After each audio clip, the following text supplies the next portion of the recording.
মুসলমান হইতে পারবো না। কারণ আল্লাহ তাবারাক ওয়া তাআলা মওত হায়াতকে কেন দিয়েছেন জানেন? কোরআন মাজিদ একটা সূরা আছে 29 পারার প্রথম সূরা, আল্লাযী খালাকাল মাউতা ওয়াল হায়াত। আল্লাহ বলছেন, হে দুনিয়ার মানুষ, মওত এবং হায়াত আমি কেন দিয়েছি জানেন? আল্লাহ বলছেন যে আমি একটা মানুষকে দুনিয়াতে জন্ম দিলাম, 50 বছর, 60 বছর, 80 বছর, 100 বছর থাকলো, আর থাকার পর আবার আমি আল্লাহ তাকে মওত দিয়ে দিলাম। তো কেন দিলাম? একবার প্রথমে জীবন, আবার দ্বিতীয় মওত। কেন দিলাম? আল্লাহ বলছেন এই জন্য দিলাম যে আমি আল্লাহ তোমাদেরকে একটু পরীক্ষা করব, তোমাদেরকে আজমাইশ করব, তোমাদের ইমতিহান নেব যে তোমাদের মধ্যে সবথেকে ভালো আমল কে করে। কে করে ভালো আমল? এবার ভালো আমলটা কি? ভালো আমল কাকে বলে? আল্লাহ হায়াতে রাখা আবার কোনদিন, আজকে নেই। এবার আরেকটু আগে চলেন। আমরা মুসলমান, আমাদের বিশ্বাস আছে মরতে হবে। আমার হিন্দু ভাইয়েরা বলেন, আপনার আশেপাশে কোনো গায়ের মুসলিম ভাইয়ের বাড়ি আছে? দেখবেন আমরা যখন আমাদের মাইয়াতকে, আমাদের লাশকে যখন মাথাতে করে ঘাড়ে করে নিয়ে চলে যাব, সুবহানাল্লাহ, আলহামদুলিল্লাহ, লা ইলাহা আল্লাহু আকবার, যেগুলো আমরা জিকির আজকার জানি আমরা পড়ে চলে যাই। আর আমার গায়ের মুসলিম ভাইয়েরা বলেন, ওদের লাশটাকে ঘাড়ে নেবে আর নেওয়ার পর বলবে, রাম নাম সত্য হ্যায় সবকা यही গত্য হ্যায়, রাম নাম সত্য হ্যায় সবকা यही গত্য হ্যায়, রাম নাম সত্য হ্যায় সবকা यही গত্য হ্যায়। শুনেছেন আপনারা? শুনেছেন না শুনেননি? কেন বলে জানেন? রাম নাম সত্য হ্যায়, আল্লাহর নাম সত্য, সবকা यही গত্য হ্যায়, এই রাস্তা সবার জন্য, এটা সত্য, সবারও মানছে। আল্লাহর কোরআন কি বলছেন? কুল্লু নাফসিন যায়িকাতুল মাউত। মা খালার আয়াতটা জানে, যখন তখন পড়বে কুল্লু নাফসিন যায়িকাতুল মাউত, কুল্লু নাফসিন যায়িকাতুল মাউত, যখন তখন মা খালারা পড়বে। কিন্তু আর মানে মেলে মা খালা জানে না। আয়াতটার মানে কি? আল্লাহ রাব্বুল আলামিন দুনিয়ার মানুষকে মেসেজ দিয়ে দিলেন, আরে দুনিয়ার মানুষ, মওত একটা এমন শরবত, মওত তোমাদের কাছে আসবে, মওতের শরবত তোমাদেরকে পান করতে হবে, মওত থেকে তোমরা বাঁচতে পারবে না। আল্লাহ বলেন, দুনিয়াতে আমি যত রকম প্রাণী দান করেছি, মানুষের মত হবে, জীবজন্তুর মত হবে, কীট পতঙ্গের মত হবে, সাপের মত হবে, জিনের মত হবে। আল্লাহ রাব্বুল আলামিন বলেন, যত প্রকার আমি মাখলুক তৈরি করেছি, মওত থেকে কেউ বাঁচতে পারবে না। একদিন মওত তাকে নিয়েছে, মওত তার কাছে আসবে, মওতের মজা তাকে চাখতে হবে। যদি বলে আমি মরবো না, বেঁচে থাকবো, তবে সে কিন্তু বাঁচতে পারবে না। যেমন আপনারা শুনেছেন, ইতিহাস জানা আছে, আমি শুধু আপনাদের জন্য একটু স্মরণে করিয়ে দিচ্ছি আপনাদের, যে আল্লাহর নবী ছিলেন একজন মুসা আলাইহিস সালাম। নাম শুনেছেন? মুসা আলাইহিস সালাম কে মারার জন্য, তার কওম বনি ইসরাইলকে মারার জন্য ফিরআউন ওই জামানার বাদশা, যে নিজে খোদা আল্লাহ দাবি করেছিল যে আমি হলাম আল্লাহ, আমার পূজা করো, আমাকে ভগবান মনে করো, কিন্তু মুসা নবী তার কওম মানতক না। মারার জন্য মুসা নবীকে তাড়তে শুরু করলেন। কোথায়? মুসা নবী এবং তার কওম আগে আগে চলে যায়, আর ফিরআউন তার লশকর নিয়ে পিছনে পিছনে দৌড়াতে দৌড়াতে দৌড়াতে দৌড়াতে মুসা নবী এমন জায়গাতে পৌঁছে গেলেন, কোথায়? সামনে হলো সমুদ্র নীল দরিয়া, আর পিছনে হলো ফিরআউন এবং তার ফৌজ। এবার মুসা নবীর কওম বলছেন, এই মুসা, ফিরআউনের দরবারে আমরা ছিলাম, গ্রামে ছিলাম, ভালো ছিলাম। এই মুসা, তুমি আমাদেরকে এমন জায়গাতে নিয়ে এসেছো, সামনে আমাদের সমুদ্র, সামনে নদী আছে, যদি নদীতে আমরা চলে যাই ডুবে মরে যাব, নদীতে আমাদের জীবনটা বাঁচবে না। আর যদি এই জায়গাতে তার হয়ে থাকে, এই যে দেখো ফিরআউন এবং তার লশকর চলে আসছে, আজকে আমাদেরকে জীবিত ছাড়বে না, দুনিয়া থেকে শেষ করে দেবেন। আল্লাহ রাব্বুল আলামিন মুসাকে বললেন, এই মুসা, তুমি চিন্তা করো না। মুসা নবীর হাতে একটা আসা লাঠি থাকতো। আল্লাহ বললেন, মুসা রে, তুমি তোমার আসা লাঠি দিয়ে সমুদ্রে তুমি একটা বাড়ি দিয়ে দাও, যেমনই তুমি বাড়ি দিবে, পানি দুদিকে হটে যাবে, পুলের মতো তোমার জন্য আমি আল্লাহ রাস্তা করে দেব। এবারে যেমনই পানিতে মারা, পানি দুদিকে হটে গেল, মুসা নবী এবং তার কওম পার হয়ে গেলেন। এবার এবার ফেরাউন তার লস্কর দেখেছে মুসা পার হয়ে গেল, পানি দুদিকে হটে রাস্তা হয়ে আছে। এবার ফেরাউন বলতে লাগলো, ধরো রে মুসাকে ধরো, চলো আমরা তাড়াতাড়ি পার হয়ে যাই। এবার বন্দরে আল্লাহর লীলা খেলা কারিশমা দেখেন, মধ্য সমুদ্রে যেমনই যাওয়া। আল্লাহ রাব্বুল আলামিন পানিকে বলেন, পানি, হ্যাঁ পানি তুমি শুনে নাও, আমার এই বেঈমান শয়তান ফেরাউন যেন তোমাকে পার করতে না পারে, এই সমুদ্রে নদী পার করতে না পারে। আমার মুসা পার হয়ে গেল, তার কম পার হয়ে গেল, এবং ফেরাউন এবং তার লস্করকে তুমি ডুবিয়ে শেষ করে দাও।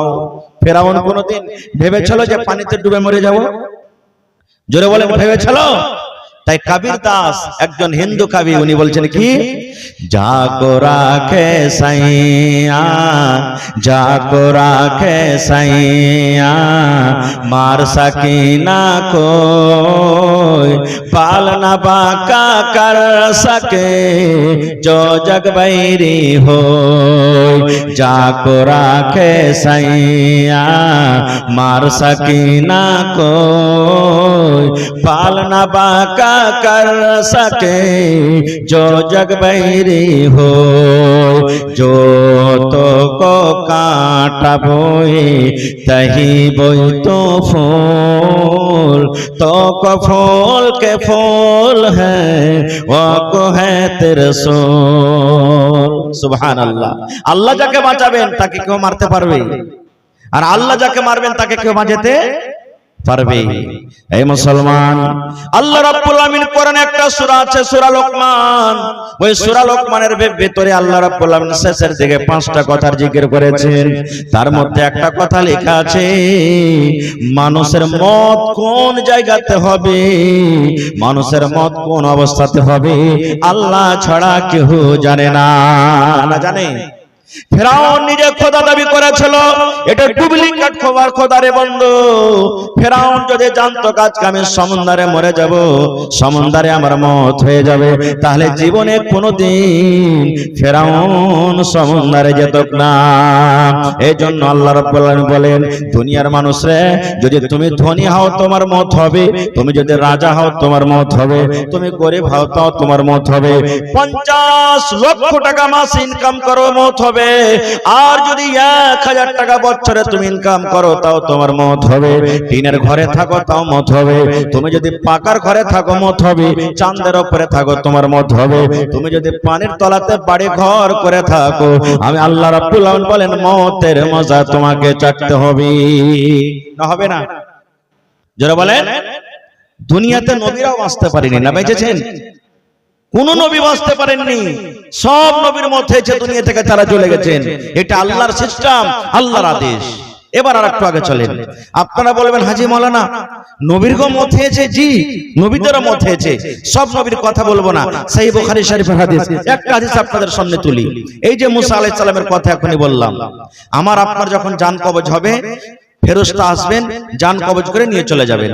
বেটা ছেলে হোক, বেটি ছেলে হোক, নর হোক, নারী হোক, গুনাহগার হোক, পাপী হোক, নেককার হোক, যে কোনো মানুষ হোক। কিন্তু আল্লাহ তাবারক ওয়া তাআলা যখন নবীদের জান কবজ হয়, তখন আল্লাহ তাবারক ওয়া তাআলা তাদেরকে পারমিশন দেন, এজাজত দেন, মালাকুল মউত এলেন আল্লাহর আদেশে।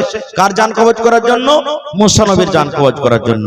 এবার এসে বলছেন, এ আল্লাহর নবী মুসা, আল্লাহর আদেশ হয়েছে আপনার জান কবজ করে নিয়ে চলে যাব। দুনিয়াতে কেউ ভাই মরতে চাহে না, চাহে জি ভাই 80-90 বছরকার বুড়া লাঠি দিয়ে টুক টুক টুক টুক টুক করে হাঁটছে, এত কষ্ট। লাতির পোতারা যদি বলে শালা বুড়া তুই কতদিন বাঁচবি, আর জমিনের উপরে বসে আছিস, মর তুই এখন। ও লাঠির ঝাপটা চালিয়ে দেবে, পা ন্যাংড়া করে দেবে, তুই মরতে বলছিস, তুই মর। কেউ মরতে চাহে না, মওত একটা জিনিস। জি জেলা পরিষদ সাহেব সাইতুন নেশা 1500 টাকা, মাশাআল্লাহ। আমি 8 ঘন্টা বলবো, তারপর দোয়া করে দেব ইনশাআল্লাহ। আমি বেশি লম্বা সময় নেব না, কারণ আমার পরে আরো দুজন বক্তা আছেন। জি আরো দুজন বক্তা আছেন আমার পরে, ইনশাআল্লাহ তারাকে শুনতে হবে আপনারাকে।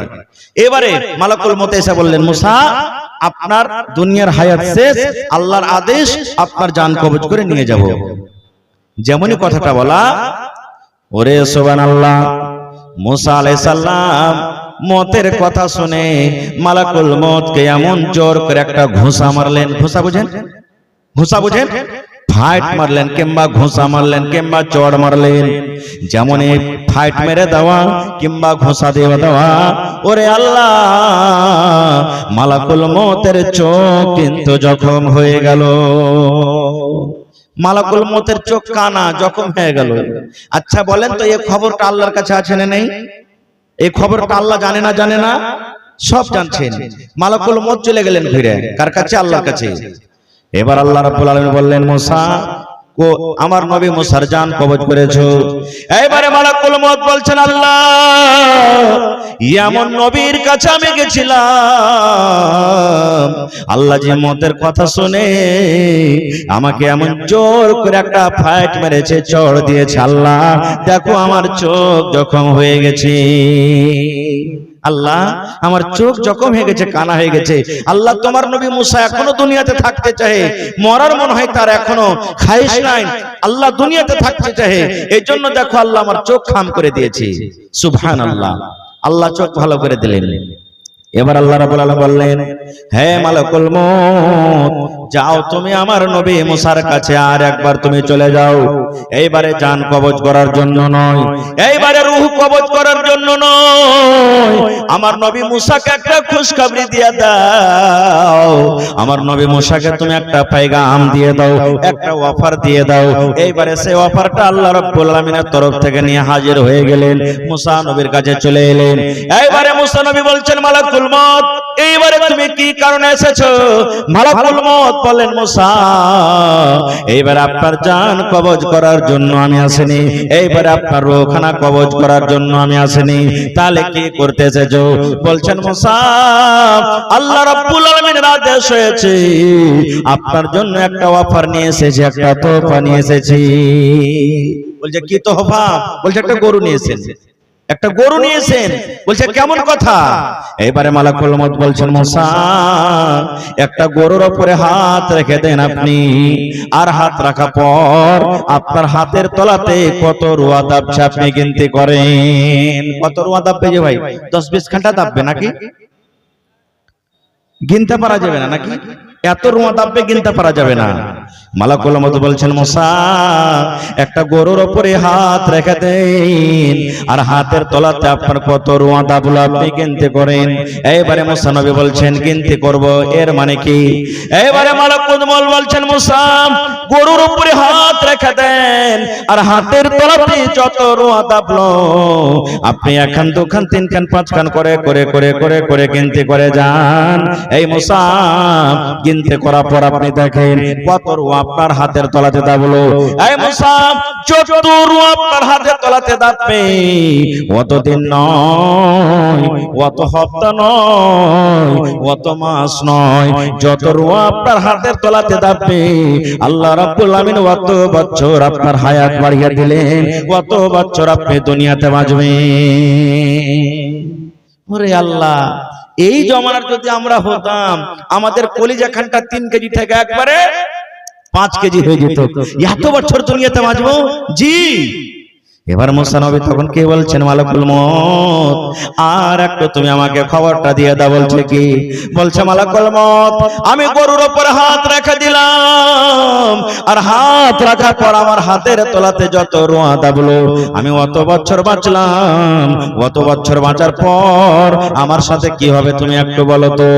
এবারে মালাকুল মউত বলছেন, মুসা গরুর উপরে হাত রাখার পর যত রুয়া আপনার হাতের তলাতে দাববে অত বছর বাঁচার পর ওই হায়াত যখন আপনার শেষ হয়ে যাবে, ওই টাইম যখন আপনার শেষ হয়ে যাবে, ওই বছর যখন আপনার শেষ হয়ে যাবে, আমি মালাকুল মউত আপনার কাছে আসব, আর আসার পর আপনার জান কবজ করে আমি নিয়ে চলে যাব। যেমন কথাটা বলা। এইবারে মুসা নবী বলছেন, মালাকুল মউত এত দিন বাঁচার পর যদি আমি মওত থেকে রেহাই না পাই, মওত থেকে যদি আমি ছুটকারা না পাই, আমাকে যদি একদিন মওতের মজা চাকতে হয়, এরকম জীবনের দাম নয় রে, দাম নয়। এসো এসো তুমি আমার জান খানা কবজ করে নিয়ে চলে যাও। নারে তাকবীর। ও মন ঘুমায় না রে, নাম জপ মাওলার, একদিন ঘুমাইবা তুমি একদিন ঘুমাইবা তুমি জিন্দাগের লাগিয়া ও মন ঘুমায় না রে, ও ভাই ঘুমায় না রে, নাম জপ মাওলার। একদিন ঘুমাইবা তুমি কবরের মাঝার, ও ভাই ঘুমায় না রে, একদিন ঘুমাইবা তুমি জিন্দাগের লাগিয়া ও মন ঘুমায় না রে। আল্লাহর যত নবী এলেন এ দুনিয়া